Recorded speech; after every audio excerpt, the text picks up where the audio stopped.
Somebody didn't want the gray state investigated, explored, and unveiled. That's why David Crowley is dead. He was the writer and director of one of the most controversial movies in modern history, and somebody didn't want him to produce it. What was so threatening about David Crowley and the gray state concept? Like Gray State, many Hollywood films have depicted apocalyptic themes and end-of-the-world scenarios, yet the directors of these films are still alive. Roland Emmerich wasn't murdered after directing blockbusters 2012 and A Day After Tomorrow. Steven Soderbergh wasn't killed after his movie, Contagion. But David Crowley is dead, along with his wife and child. They were killed before the production could be completed. What was so dangerous about Gray State? David Crowley claimed that his movie was based on real events, not Hollywood propaganda like you see in movies such as 2012. California is going down! God, you sound like a crazy person. The governor just said we're fine now. The guy's an actor, he's reading a script! So the Gray State is essentially an artistic representation of real aspects put into a fictional format. Once you open your eyes and start looking at all these trends like RFID, like martial law, like FEMA, like executive orders, you have to act within your own capacity to sort of, talk about this. A lot of people filter that into the political realm. A lot of people do other things like grassroots style. I mean, I'm a filmmaker, Danny's an actor. So we put our heads together and we started making a project that would act within our own faculty to portray that in a creative manner. So there's a story here. I have to start telling a story. So I was looking for the next film project to work on anyway. I'm like, well, this would be perfect.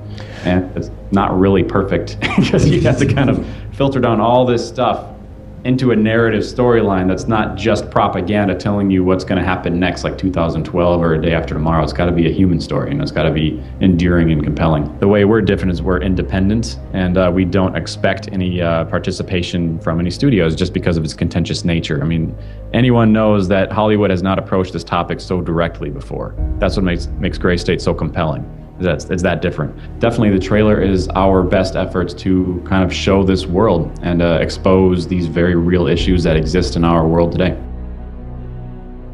David claims that Hollywood has never dealt with topics like RFID, internment camps in America, and detention. Instead, they have produced propaganda in place of real issues.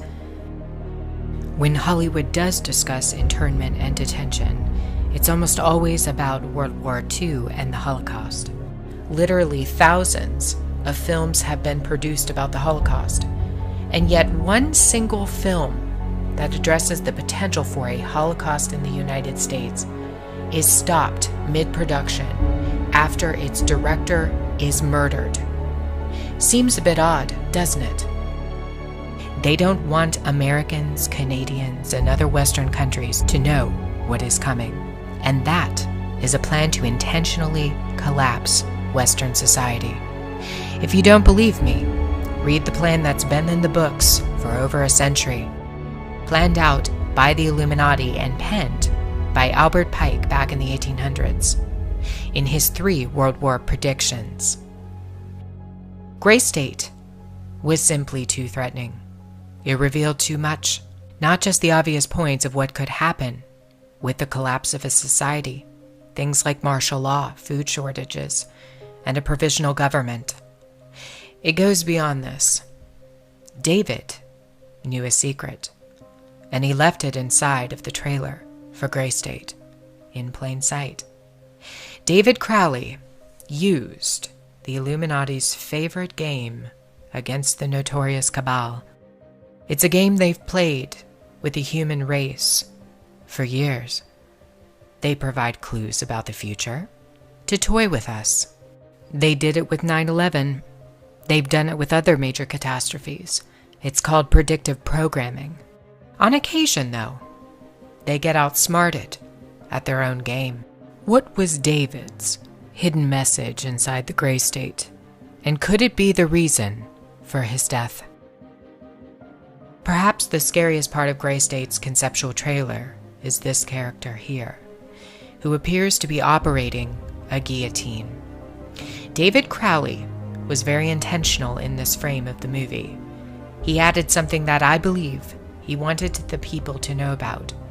Who is the identity of this executioner? If you look closely, you will see that this terrifying character is wearing something around his waist. It appears to look like an apron. The executioner wears a Freemason apron, complete with the all-seeing eye, the compass, and the 2 pillars. I do believe David Crowley is trying to tell us something. He is telling us that the organization behind the French and American revolutions, the organization behind the Italian Revolution of 1830, the organization that outlined a plan to overtake the Vatican in a document called the Alta Vendita, the organization behind the Trail of Tears and the deaths of thousands of Native Americans under Freemason Grand Master Andrew Jackson, the organization behind the Ku Klux Klan in the United States post-Civil War and its rebirth in 1915, the organization behind the detonations at Hiroshima and Nagasaki during 33rd degree Freemason Harry Truman's presidency. These are men with a radical revolutionary agenda throughout the entire world because they worship and follow a radical revolutionary deity. The first to have led a revolt against the Most High Lord. David Crowley knew something, and he was trying to warn the people. The ones behind the FEMA death camps, the guillotines, and the detention of Americans, it's the Freemasons. They're planning a second American Revolution.